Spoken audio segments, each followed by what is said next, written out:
The Wally Show podcast is our daily radio show heard live through the WayFM app each morning and hosted by Wally, Gavin, and me, Betty Rock. For more fun, be sure to connect with us at wayfm.com/Wally. The Wally Show podcast is brought to you by Colorado Christian University Online, where you can earn a degree online just like Betty Rock. You can learn more at ccu.edu/Wally. And you love like your mother, like there's nothing to lose. You're an unsung hero, so I'll sing this song for you. They say behind every great man there's a greater woman. Hey, it's the Wally Show on Uplifting Way FM, and that woman is usually a mom, and that's so true for the guys from For King and Country. So much so that they have a movie called Unsung Hero, which is actually the story of how their family came to the U.S. from Australia years ago when Joel and Luke from For King and Country were just boys. And the movie focuses on how their mom, Helen, actually held their family together through some pretty rough times. And we got a chance to talk to the boys and their mom, Helen, and she reflected on how tough it was actually when they came to America. And her husband, David, we call him Old Bloke, he's awesome, was in a music management job only to have it fall apart 2 months after uprooting their entire family. It's like for a season, every door seemed to shut. Now, did you want to come here to the States, or were you like, David, this is a bad idea? We have X amount of kids. How many kids did you have at the time? 6, and I was pregnant with number 7. See, as a mom, you've got to be going, okay, let's have some thought here. This seems crazy. Did you think this was crazy? Probably. I look back and I think, wow, why did we ever do this? Or how did we ever do this? Not maybe why. Yeah. God takes us through journeys that show us often where he's leading. When in a way there was an opening to come here, he did have a job. We did feel that that was definitely a door open. The door closing, yeah, that's really hard. Yeah. Because by then I'm about to have the baby. Mm-hmm. It's a month before I'm about to have a baby. In a foreign country. In a foreign country. We have no scary place. Yeah, yes. Well, we have no health insurance. Right. Everybody around the world knows. America, you've got to have health insurance. Absolutely. Or else you're going to, if anything goes wrong, you're going to be in trouble. Yeah. We had no health insurance.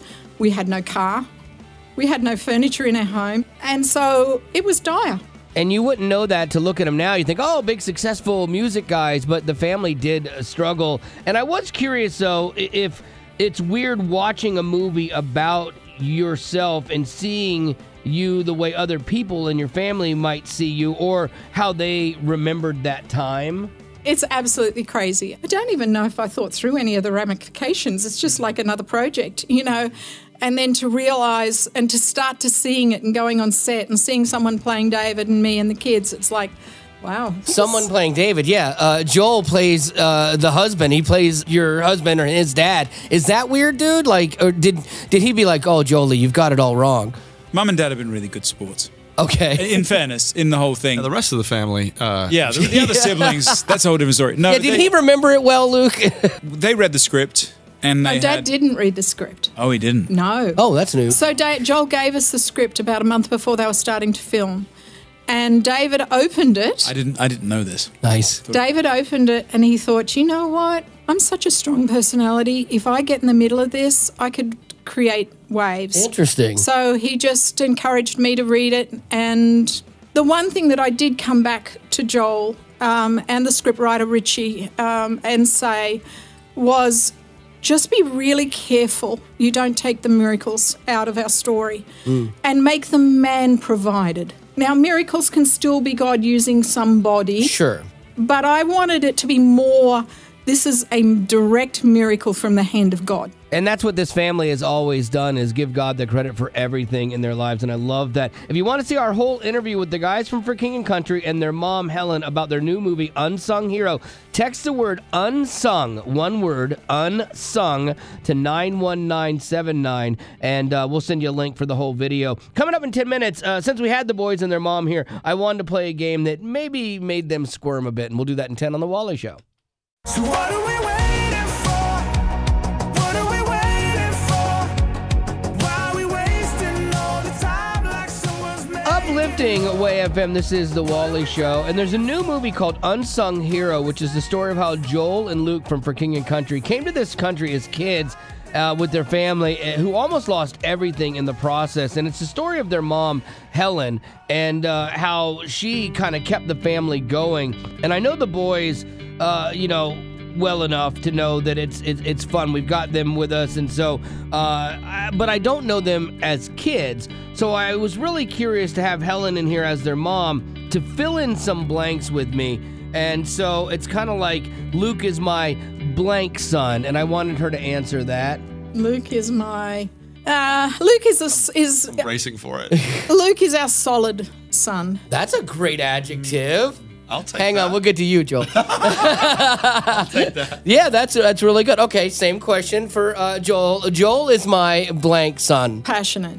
Oh, that's a good word too. Describe that. What is his passion? Whatever he does, he's passionate about. It It doesn't matter what he does, really. There's that, he just gives his all. Does passion make him difficult as a child? Yeah, I was very thankful when he turned 21 that I managed to get him to adulthood and that he was still alive. I mean, he's the impetuous who thinks about it afterwards. So there you go. Well, see, you got him to 21, and you need, if you have the passion, you need the solid as well. You need that kid. That kid's the one you're like, okay, you're good. Thank you. I've got to deal with this one, but man, thank you. They are the perfect marriage in a duo, I think. Sure. You know, they're opposites, and sometimes their being opposites might exasperate each other a little bit, but the opposites complete one another in the fact that they become very rounded. They have such a big family, and they're all kind of involved in the music business. It started with Rebecca St. James. That's their older sister. And I wanted to talk about the movie in context with her and learn a little bit about that. But I also wanted to play Who in the Fam with them. And it's kind of like put them on the spot a little bit, and Who in the Fam does this, and get them to answer to see if their answers match. So we'll do that in 10 minutes. If you want to see any and all of the interview that we did with them, just text the word unsung, just like the movie Unsung Hero, to 91979. It's all one word, Unsung Hero, to 91979, and we'll send you a link. So what are we waiting for? What are we waiting for? Uplifting Way FM, this is The Wally Show, and there's a new movie called Unsung Hero, which is a story about how Joel and Luke from For King and Country came to this country as kids with their family who lost everything in the process of trying to help their daughter, Rebecca St. James, break into the Christian music business. And it's the story of their mom, Helen, and her resilience and faith that kept them going. But while they were here, there's no way I could have their mom in here and not have a little fun with the boys. So we did Who in the Fam, where I would ask them a question and about the family, and have one of the boys and their mom answer like at the same time, and see what they said. Like, did they match? So we had Joel and his mom go first, and the question was, who in the fam is the peacemaker? Luke. 3, 2, 1. You went fast. Okay. So, Luke, you're the peacemaker? I am. For me, yeah, I was one of those guys that was always trying to, in some cases, bridge gaps a little bit. And I think at one point when I realized I was a peacemaker, I was probably a little bit ashamed of it, because you sit there and you go, that usually means you're the passive one. It usually means you're the one who doesn't like conflict. And I've actually started to change it to where it's like, no, what if I become a peacemaker who actually makes peace and goes after it and becomes someone that's, hey, there's a problem here, I'm going to lean in, I'm going to try and do my best. An aggressive peacemaker. Maybe, I love it. I would like to say a creative peacemaker. There you go. You know? Okay, so now this one will be Luke and Mom, okay? Sure. So, and I think we all know this one. I'll count it down to 3. Who in the fam is the drama? 3, 2, 1. Oh, Rebecca. yeah. No, I was thinking Joel. Are you allowed to Joel, say are you that? a little surprised that they said Rebecca? No. He would have said the same. Really? But you see the unity here. You Yes. know, we understand each other well. Absolutely. I had a moment where I was like, I don't want to say it. Yeah. The truth is. I know. There you go. No, All right. and in fairness to Beck, I mean, oldest child, 14 when we moved, was the breadwinner with Dad for 6 years, was a solo artist, not a duo, was 15 instead of 21 when she started. Right. She's had a lot on her shoulders. I couldn't have had 7 kids if I hadn't have had Rebecca as the oldest. She was just such my right hand. One of the sweet moments of the film, I mean, obviously it's pinged each of us in different ways. It's been redemptive in different ways at different times. And I don't want to put words in your mouth, Mum, but correct me if I'm wrong. In watching it back, one of the things that Mum recognized in Rebecca through the story, in seeing it sort of, again, re-imaged back, is how much Rebecca did in that time. Rightfully so. Mum was so busy on the other 6 kids and with an infant that this steady eldest daughter, competitive, granted, but steady eldest daughter really stepped in the gap in a pretty major way. What the movie did for me was when we were going through our hard season, when we first came to America in 1991, Rebecca, as I said, was my right hand. So I would rely on her for multiple different things. The movie allows me to see the little girl. Oh, that's fascinating. Yeah, that's so really it's cool. actually allowed me to go back and say, hey, I'm sorry that we put a lot of pressure on you. And the movie's helped me to appreciate that vulnerable side. So you may not even know that Rebecca St. James was Joel and Luke's from For King and Country's sister, and there's a whole lot in our full interview with them and their mother Helen about the new movie Unsung Hero and other things as well. So if you want to check it out, text the word unsung, just like the name of the movie, unsung, all one word, to 91979. That's 91979, and we will send you a link. Most big changes start from the inside and then they work their way out. It starts with an idea in your head or a passion in your heart, and then you take the steps to turn that thought or dream into reality. That happened for Betty Rock when she decided to go back to school at Colorado Christian University. I had always wanted to get a college degree, and I didn't get just one. I got 2. And trust me, I am using my psychology degree every day working with Wally. Wait, what? Oh yeah, it's happening. Well, CCU apparently gave Betty Rock the tools she needs, and Colorado Christian University can do the same for you. They can turn you inside out and help make your educational dreams a reality. Right now, Colorado Christian University is offering you a chance to win a $10,000 or a $5,000 scholarship towards an associate, bachelor's, or master's degree offered 100% online. And just for entering, you can get a $1,000 scholarship. So text CCU to 91979. Contest ends tomorrow. Colorado Christian University, cultivating the mind without compromising the heart. Things you didn't know you needed to know today. It's News-ish with Betty. Summer is just around the corner, which means people will be taking those road trips towards their summer vacation spots. And I found a list of the top things we consider the fun parts of road trips and what we would consider the worst parts. I know my funnest part is gas station food. Oh, and especially if you go to Buc-ee's. Oh, yes. Buc-ee's gas station food is the best. And I don't know why. You could buy your snacks prior to leaving on your trip. It's just not the same. But when you go there and you overpay for the snacks, it just tastes better. It's the way to go. Yeah. So many of us would agree the best parts of a road trip are getting a break from your routine. And that's so true. I know I've been on road trips with my parents, and they would say, oh, it's 9:30. They're having that meeting right now that happens every Monday at 9:30, and we're out in the middle of the boonies. Another one is listening to music on the radio, which is good to hear for us as radio people. But, just letting the radio play whatever it plays and you just cruising along. And then finally, seeing new landscapes and scenery. And did you ever do that? I hate, this is the part I always have to drive.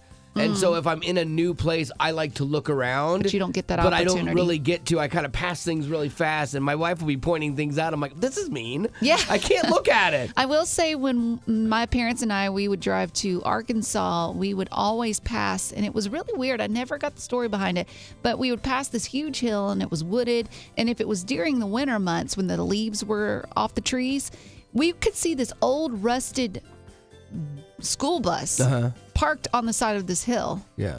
But it was out in the middle of nowhere. It was really weird. It's like, how did someone get a school bus out there, then leave it there? Like, what's the story behind that? So wait, you're trying to understand Arkansas? That's true. There's nothing to understand. Yeah. Then we talk about the worst or the most annoying parts of a road trip. First, going in and out of cell service. Yes. You're trying to send a text message, then you hit a valley and you're like, ah. Another one, kids asking, are we there yet? Are we there yet? Was your daughter bad about that? No, we had a rule she wasn't allowed to. Like, you're not allowed to ask, are we there? Then she started to get creative and ask other questions that would be hinting towards that. I'm like, she is my kid. And so then we ended up setting a limit. We were like, okay, you can ask a are we there yet related question only 3 times in this trip, so use it wisely. It is so crazy how you had to treat your daughter at a young age is how I currently treat you right now. I know. And then finally, I think this is something that Gavin's wife would be like, amen and amen. Constantly stopping for others to use the bathroom. You're like, we just stopped. Why you got to go again? My wife, I don't understand it. We get about 60, 80 miles to the bladder in our car. and it's funny. Like, I have literally watched her go, stop at a rest stop, use the restroom, come back out, get in the car, buckle up and go, you know, I think I'm going to go again. Like, seriously, That's woman. an issue. I know, right? That's a mental issue. Because she's so afraid that she won't make it to the next rest stop or something. Wow. I don't know. Yeah, I don't know, man. It's so, So Gavin's over there like, oh, me too. Maybe I should try again. I feel you, sister.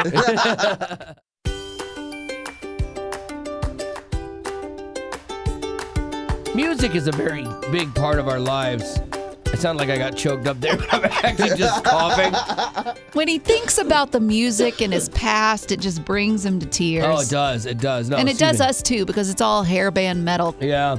Well, the thing about it is, like, music, I don't think is ever as important to you, by and large, as it was when you were in high school. Because that was your formative years, and that was when, you know, you were sharing music with each other and your friends, and it was a big part of your life, and you started bands together and stuff.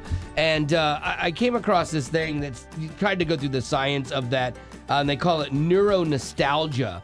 And that's why we find that we as adults will gravitate back towards things that we listened to as kids. And, like, I know, like, if I'm with my Amazon Music or whatever, it's a bunch of 80s stuff, you know? And it's fun to go back in time here and there. You don't want to live there, but it's fun to go back. Yeah, at one point, there was one day, I forget how it even got started, I pulled up a playlist of all the bands that Wally used to listen to, and I'd play a little bit, and he'd be like, that's so-and-so with so-and-so. I could do it in the first couple riffs, seconds of the riff, because it was a big deal to me. It's harder for me now. You know, life gets in the way and things like that. And memory. Yeah. So here's what I want to do, though. Okay, this is what I want to talk about. Not the song that you loved from your high school, but the one that you hate that you can't get out of your head. Like, I have one right now. This is a great example. It was one that I was not even a fan of, like, Euro pop. I was an 80s metal guy, but this one song got stuck in my head, and I hate that I can't get it out. Why don't you use it? Betty's Face. This was Duran Duran. Oh, this is rough. That was horrible. Yeah. They did Dying Animal. well, that's the Reflex. They did that song. You've probably heard it. Her name is Rio, and she dances on the sand. Were they like a one-hit wonder? No, they had a bunch of hits actually. But they were that one couldn't be one of them. It was the Reflex. Yeah, it was. Like, this was a band though that was kind of like this guilty pleasure. Like, I didn't want to tell anybody that I listened to Hungry Like the Wolf, because I couldn't tell my friends that I listened to Duran Duran. But then they get stuck in your head, and you're like, man, I hate that I liked that song. Okay? I don't blame you for not wanting that stuck in your head. I wouldn't either. Yeah. That's horrible. All right, so let's have a little trip down memory lane. It'll be interesting, too, because we're all different ages, and so it'll be curious to see from you, what is that song you wish wasn't stuck in your head from high school? 855-33-WAY-FM. That's 855-33-WAY-FM. We'll take yours now. What was that song from high school that you hate that you can't get out of your head? It's called Putting on the Ritz by Taco. Oh, Jody, you and I have to be close to the same age, because I know this song, and it was a guilty pleasure song. I didn't want any of my metalhead buddies to know that I knew it, but I will be so happy to play this for Betty. Jody, give me a little taste of what I can expect. When you don't know where to go to, something, I don't know, it's been so long, but I can hear it in my head, but I can't remember all the words. It's great. I'm gonna find it, Rock. Here, give me just a second, and you are going to absolutely hate this, okay? Yes. Well, Jody, we appreciate you being on the show with us. Thank you. Have a good day. Okay, good news, Lady Rock. We have Putting on the Ritz by Taco from the 80s, which was in my generation, which I know you don't like a lot of the music that I like. No. But let's see if this is something we can connect on. If you're blue and you don't know where to go to, why don't you go where fashion sits? Hey, Putting on the Ritz. yeah. Different different types who wear a deco pants. It sounds circusy. Yes, it is very circusy. And what's crazy about this is this was a mainstream, like, pop hit. Like, it was on MTV. It was, like, all over the place. It was, like, Euro, like, pop. So people liked it. Yeah, it was a big song, actually. It was very kitschy. The Ritz. Putting on the Ritz, yeah. It sounds like it's an old song that's been made to sound new. It sounds like it should be something, like, out of Germany or something, too. Kind of like Or playing as I'm entering, like, a red and white striped tent. Yes. With elephants inside. But it's crazy. That was actually a big hit.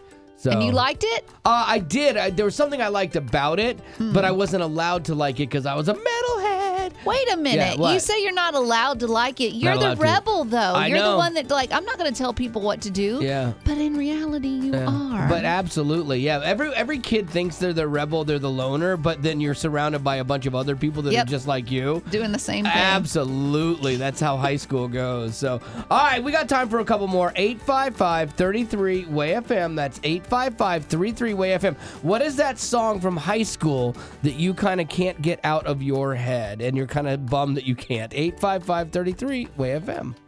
So what is it for you? The Achy Breaky Heart by Billy Ray Cyrus. Yes. No, not yes. That's a classic. You like that one? I mean, I wouldn't say I like it, but I like it in an ironic way. Okay, but no one knows you're liking it ironically. They just know that you're listening to it. Don't tell my heart, my achy breaky heart. It's so bad. Just don't think you'd understand. And it's funny because you think it couldn't get worse than that, but when he tried so hard to have another hit, and he ended up with I Want My Mullet Back, like... It didn't hit as hard. No. You know, his achy breaky heart, man, that hit. Yeah, well, that's a good one, Jennifer. I love that. Thanks for being on the show with us today. Have a good day. All right, Renee, you're up. What is that song that you hate that you can't get out of your head from high school? Wake me up before you go. Oh, Wham. No, that one is so good. You get to clap with it. Wake me up before you go. Oh, man. Leave me hanging on like a yo-yo. Yeah, I was a metalhead. But I don't want it stuck in my head. I know. I was not allowed to like this. I felt guilty every time it came on and my toe tapped, you know?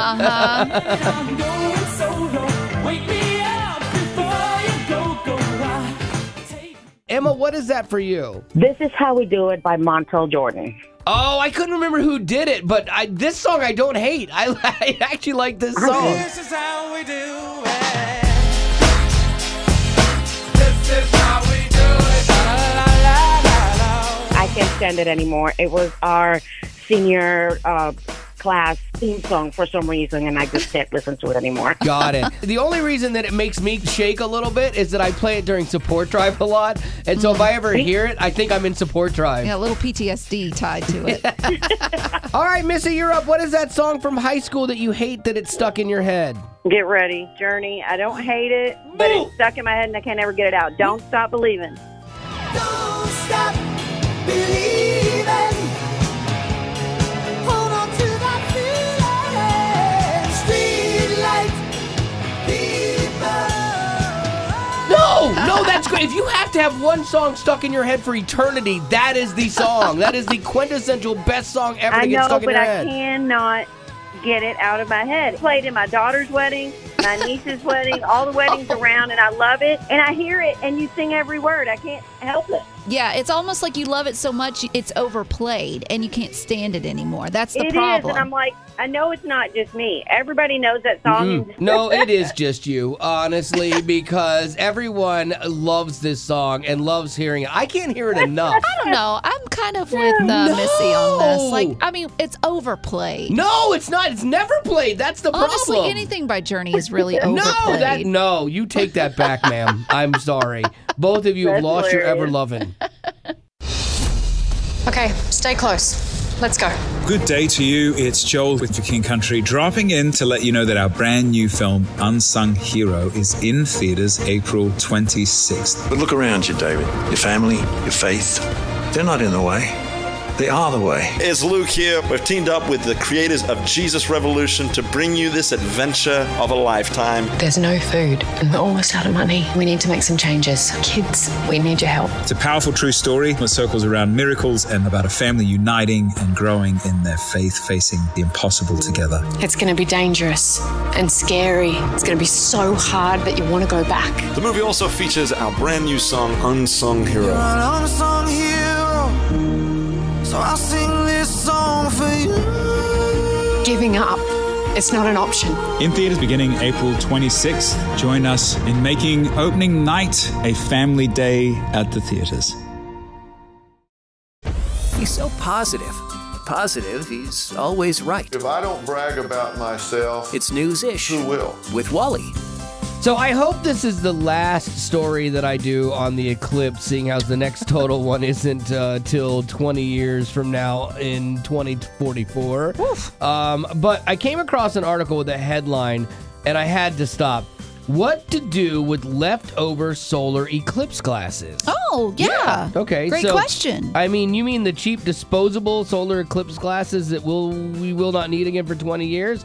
And I thought the answer was simple. Throw them out. No, that's wasteful. Okay, well, you're not alone. Well, apparently, you cannot just do that because if the sun hits them right in a landfill for too long, the lenses actually heat up and work like a magnifying glass, and they can start a fire.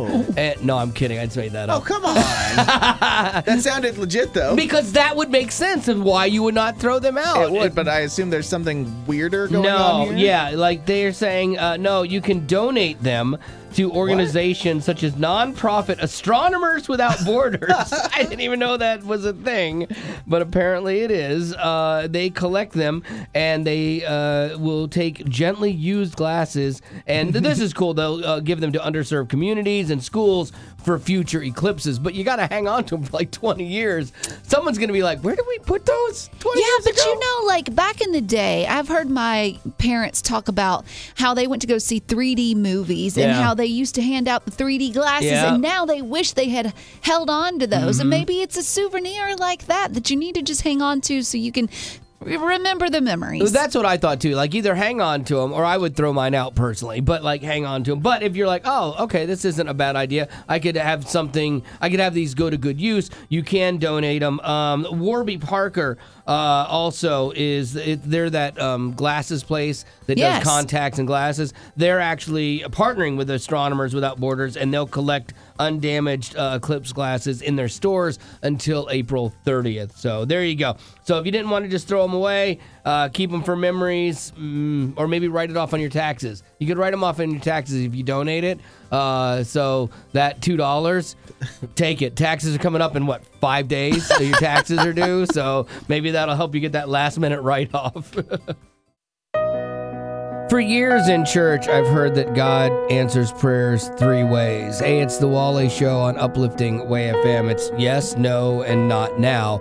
But the thing I'm struggling with is I never know when he's fully involved in something, you know? There are times but then other times you're like, did God do this? I'm praying, is this a thing? And so I think for me, I'm learning for me personally that it's more about the relationship than it is the outcome.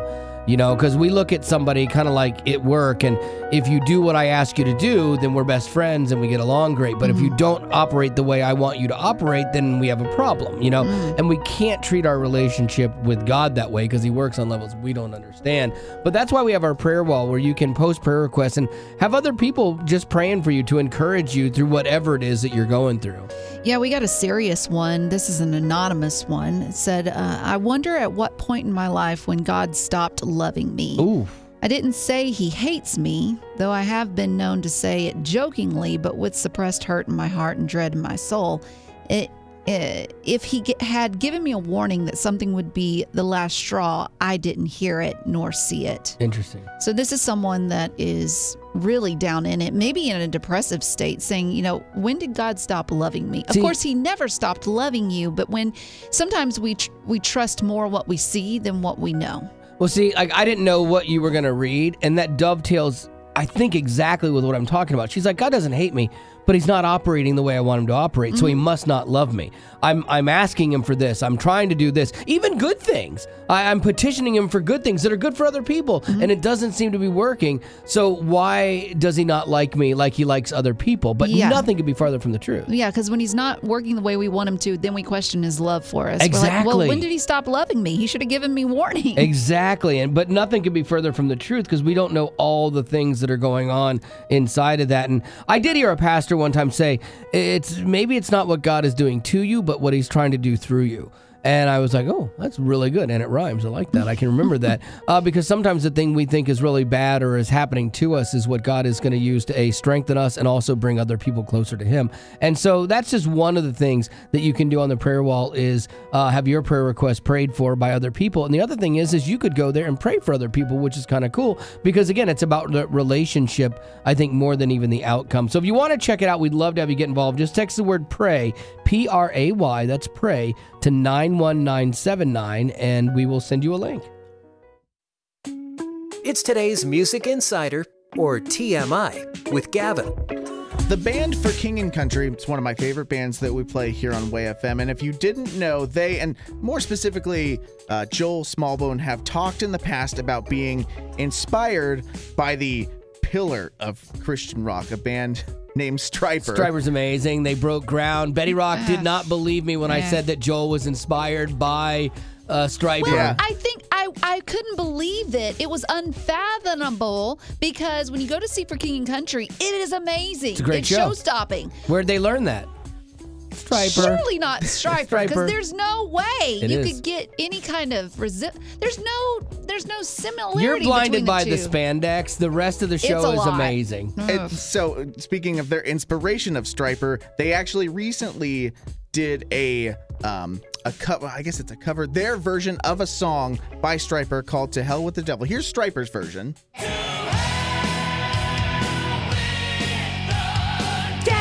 Okay, honestly, we don't need to go any further in this story because this is amazing, but I'm going to let you finish. I'm going to Kanye this. So they have produced and released their version of "To Hell with the Devil," and it's interesting, the collaboration. They did it with Christian artist, the rapper Lecrae. Yeah. So here's their version.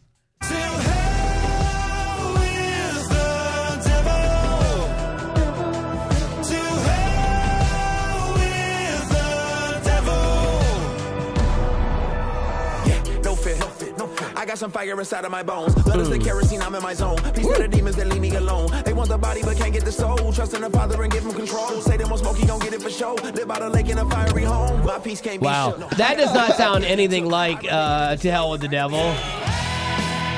And thank God it doesn't. I got a text from Joel and Luke, their dad. He was like, it's already at #1. I've had so many people emailing me. Did you hear For King and Country and doing To Hell with the Devil? Well, I think it's interesting because it does have it's been For King and Countryfied in the way that they do theirs. And I actually really love the Lecrae part, but I do want to say they do pay homage at the end of the song with a little bit of rock and roll. Come on. Bring it. Yes! Pick slide in!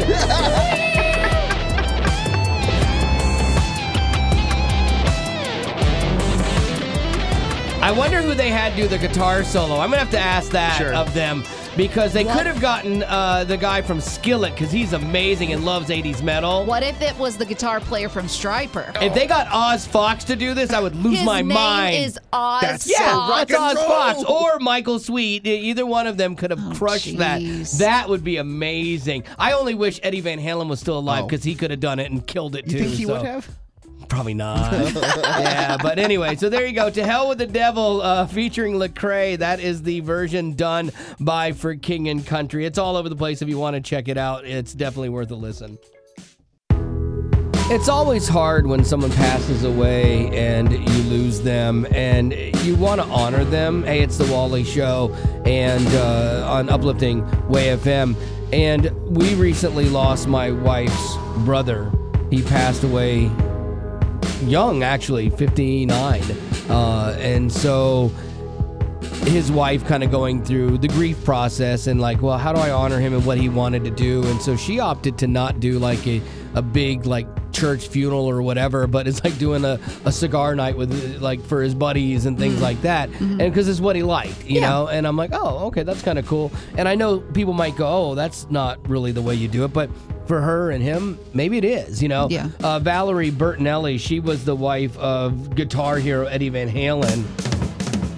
And she said that her family ordered pizza after he died, and they had it delivered to the hospital room. And she's like, I hope people don't think it's morbid, but he loved pizza. Like, that was his thing. And so in that, they chose to honor him that way. And I can imagine that when you've gone through that type of grief, when you've lost someone that's super close to you and that you love, you want to bring a little bit of happiness back into your day because there's been so much sadness. And so what better way to bring in maybe a smile or two is by commemorating that person doing something fun that they loved. When my wife lost her dad, like a few years later, it was just hitting her hard all over again. And I said, you know what? We're not going to grieve today. We're going to go do things that your dad loved to do. And one of those things was sample day at Costco. And so I shot a little video of it. And the lady that we ran into and talked to was so nice. All right, we've got to end strong. The chicken was not good. We're ending with salted caramels. That's a good ending. Come on, bring it. We're doing samples today in honor of her dad who passed away. He loved Costco, and he would always come here and do samples. And so I got to tell you, the chicken wasn't great. We had a couple bad experiences, but we're ending strong here today. So thank you. Thank you for saving the day. That's a great way to make a memory. And it was. My wife was talking about this just the other day with our daughter, you know, and it was a way to reclaim something that was really sad, but making it fun and making it a good memory, you know, kind of thing. And so that's what we want to talk about with you right now. 855-33-WAY-FM. What's the unusual way maybe that you honored somebody that you lost? You know, for Eddie Van Halen's family, it was pizza. For my wife's dad, it was Costco samples, you know. So how did you choose to honor somebody that you lost in a creative way that was perfect for them, that maybe other people thought was crazy, but it was perfect for them? 855-33-WAY-FM is the number. We'd love to hear your story about this right now, because you might even give somebody else that's going through this and is struggling through it right now a little bit of joy and an idea of how they can honor their loved one as well. So 855-33-WAY-FM is the number. We'll take it now. 855-33-WAY-FM. Sabrina, that's what we're talking about, is unusual ways you've honored somebody that you lost. Yeah, so my sister passed away about, it's been like 18 years ago now, and she loved pickles. She loved pickles so much that we actually buried her with a giant jar of pickles. Oh, that's great. Yeah, and it's so funny when I tell people this story because they're like, are you serious? And I remember going to the grocery store and looking for the biggest jar of pickles I could find. And now whenever I eat pickles, I think of her, and it keeps her memory alive, and it's just such a fun thing for our family to remember her. I love that, because it reclaims something that was really sad, and you know, you think of putting a giant jar of pickles in a casket with her. I think that's great. Yeah, it's perfect. I don't think that was in bad taste at all. Had you buried her in a pickle jar, maybe that crosses the line.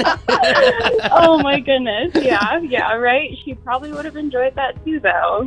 Wally, what food do you think that someone would have to eat to commemorate you with? I want to be buried in a Pringles can. That checks out. It's going to have to be a big one, because I can barely get my hand in that. Oh my gosh, I love that.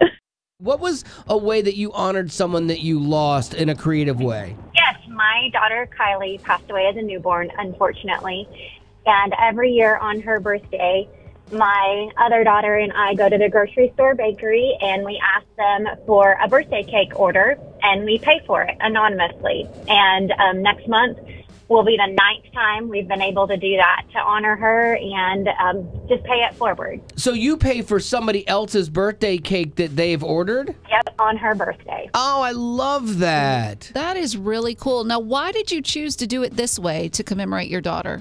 It's important to me that her memory lives on in some way, and I feel like being able to serve other people through a memory or a legacy is the best way to honor somebody. Misty, be honest. Do you ask for the least expensive order that they have?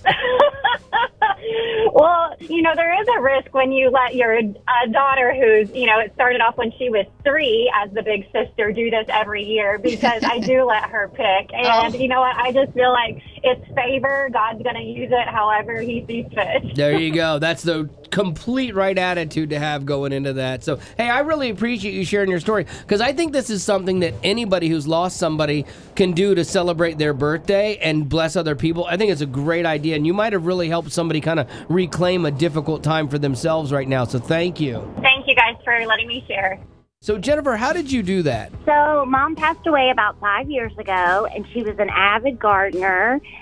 And the way that we honor her is we plant flowers. And her favorite color was purple, so we plant a lot of purple flowers. And we don't just plant them in her garden at home. We go to places and plant them that are, just look like they need some love. But also, not just annuals, we plant perennials. So they come back year after year. I think that's a great idea, Jennifer. That's awesome, and especially something that keeps continuing to come back year after year. That's perfect. That's exactly what we're talking about today. Thank you. Thank you, and thanks for being there. We appreciate it. All right, Deanne, how did you honor that person that you loved in a creative way? Well, my husband lived to eat seafood. Favorite meal ever. And when he passed away 6 years ago, I decided to hand select people that were very special in all phases of our life together. And we met at his favorite seafood restaurant in Galveston, Texas, and celebrated him there. And then we chartered a boat and got on the boat and went out in the Gulf of Mexico and laid his ashes in the Gulf where he loved to fish. I love that. We're actually going to do that with my wife's brother, because he loved fishing as well. And so in the summer, we're going to Florida, and we're going to do the same thing. Any advice, like make sure you're downwind when you decide to spread the ashes or something like that? Yes. Well, that's a great idea, Deanne. I appreciate you being on the show with us today. Thank you. Thank you. I love what y'all do. Growing up in poverty has never been easy for children, but with the added challenges of the pandemic, conflict, and natural disasters, families around the world are facing an unprecedented food crisis. Unfortunately, those who are already hungry are now even more desperate. But by sponsoring a child through compassion, you can help provide life-sustaining essentials such as food and clean water. And with your compassionate support, that child can not only survive, but also flourish. You can find out how and choose a child to sponsor when you click on the compassion banner at wayfm.com. Attention, please. Uplifting Way FM. Celebrities are just like you and me, except for the mansions, tigers, and sequins. It's the Rock Report with Betty Rock. The internet is a space that many use to put someone in their place or to shame them. But in this instance, it's the complete opposite. People were asked to share the wholesome encounters they had with well-known celebrities to call them out on their kindness. So I think this is fantastic. The first one that we're going to talk about is the one and only Aretha Franklin. So while shopping for a couple groceries at her local 24-hour Walmart, there was only one lane open, and Aretha Franklin was in line with her entourage buying a bunch of sodas, and it took up multiple carts. But the act of kindness that Aretha Franklin did was this woman that was also shopping at the same time that only had a couple things in her basket, she let that woman cut her in line so that she didn't have to wait for Aretha and her entourage to pay for all of these sodas. There you go. I like that. Yeah. One woman talks about Ryan Gosling.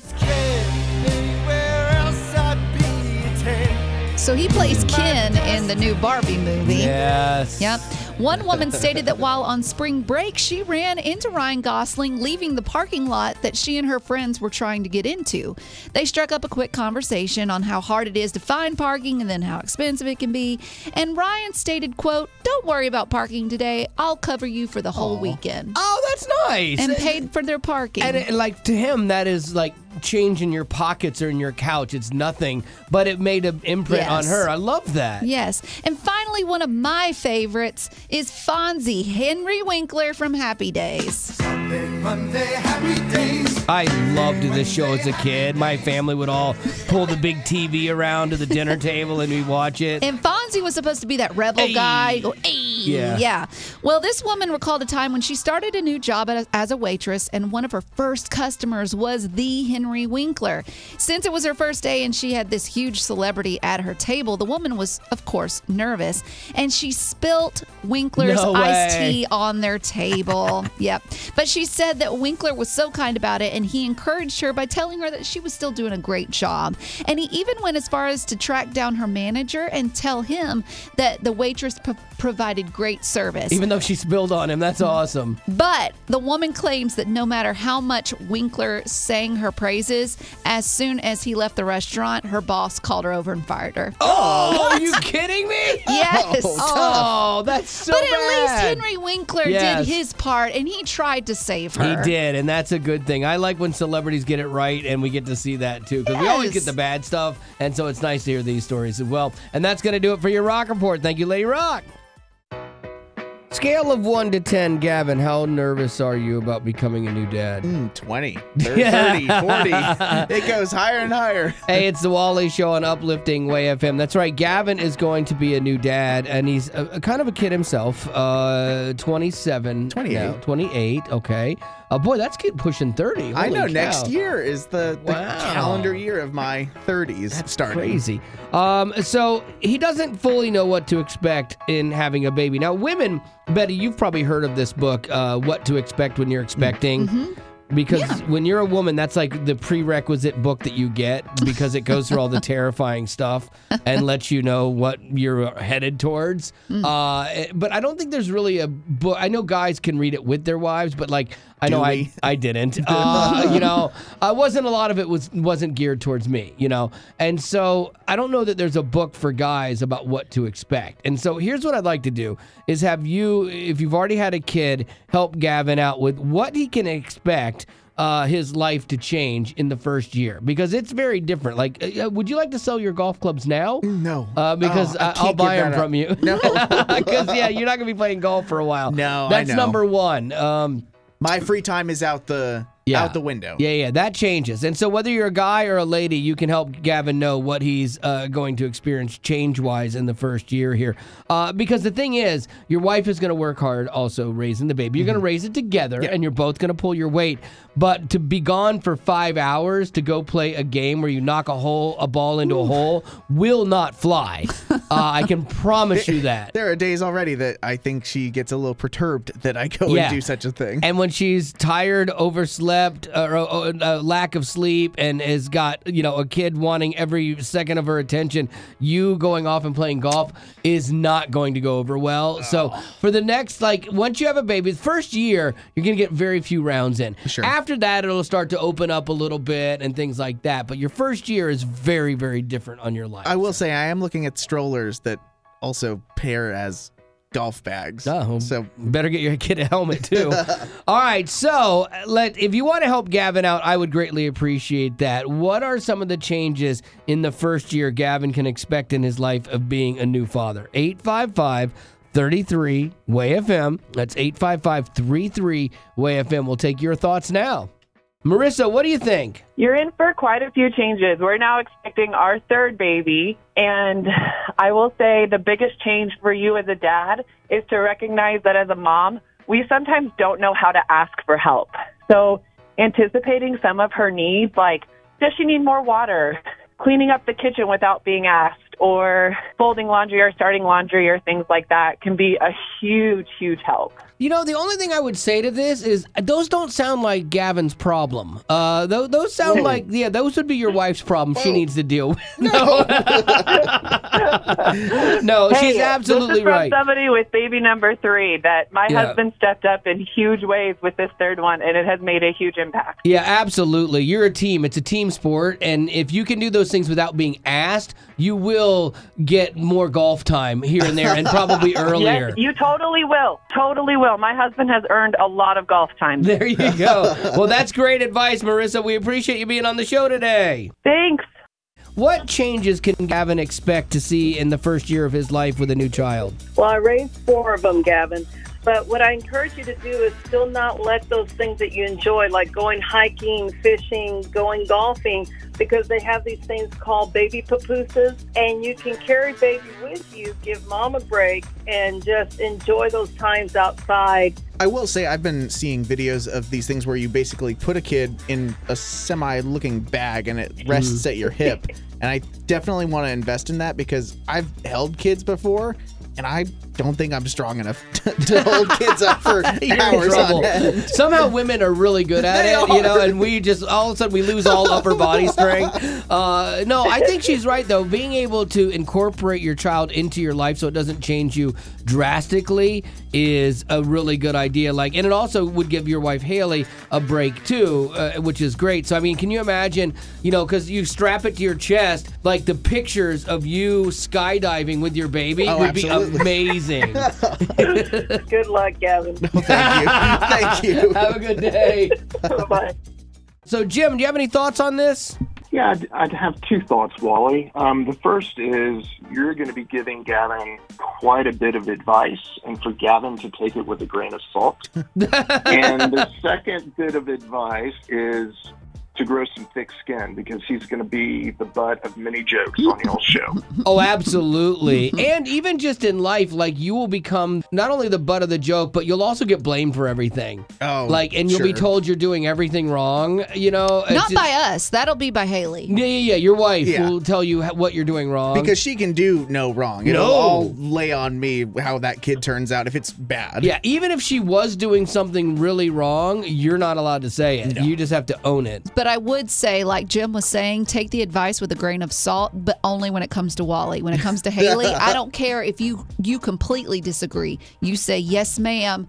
Yes, I will do exactly what you said. It will make your first year a lot easier. Yes. Happy wife, happy life. All right, Maddie, what is your advice for Gavin for what to expect in the first year of a new baby? For the first year, just expect, you're realizing your own flaws, and you're having to give yourself and your partner a lot of patience during that growing season. Patience is a big one, for sure. I will say that will be something to work on for me because when my youngest dog does something bad, I actually do lack a lot of patience for that.